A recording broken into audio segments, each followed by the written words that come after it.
મોરબી મહાનગરપાલિકાના પ્રથમ મેયર તરીકે 26 વર્ષના એક યુવા ચહેરા ઉત્તમ સુરાણીની પસંદગી કરાઈ છે, જેઓ મોરબી અને ગુજરાતના સૌથી યુવા મેયર બન્યા છે। બીએસસી સુધીનો તેઓએ અભ્યાસ કર્યો છે। ઉત્તમ સુરાણીએ સંદેશ ન્યૂઝ સાથે ખાસ વાતચીત પણ કરી છે, અમારી ટીમ સાથે વાતચીત કરી છે। શહેરના રોડ રસ્તા, ડ્રેનેજ, પીવાનું પાણી, ટ્રાફિક અને રખડતા ઢોર જેવી જે મુખ્ય સમસ્યાઓ શહેરની અંદર છે તેનો ઉકેલ લાવવાનું વિઝન પણ તેઓએ રજૂ કર્યું છે।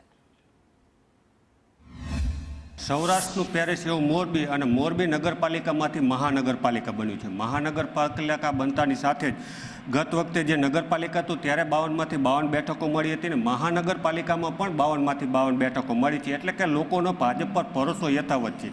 અને તેને લઈને ગુજરાતના અને મોરબીના યુવા મેયર જે આપણે ઉત્તમભાઈ સુરાણી છે તેમની સાથે જ વાત કરીશું। ઉત્તમભાઈ, સૌ પ્રથમ તો તમને યુવા મેયર તરીકે પસંદગી કરવામાં આવી છે, શું કહેશો? હું મારી જાતને સૌભાગ્યશાળી માનું છું કે મને નાની ઉંમરે પક્ષે અને લોકોનો જે આશીર્વાદ મળ્યો છે એનામાં મને પ્રેરણારૂપ છે અને હું પૂરી નિષ્ઠાથી કામ કરીશ।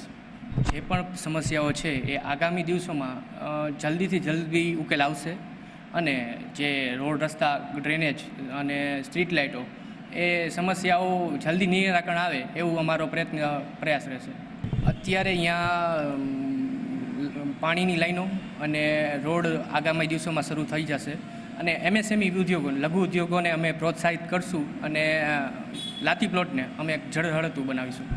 લોકો મોરબીને યાદ કરે, મોરબીને અમે એવું શહેરીકરણ બનાવશું કે લોકો મોરબીને યાદ કરે અને એવું પ્રેરણારૂપ બનશે મોરબી।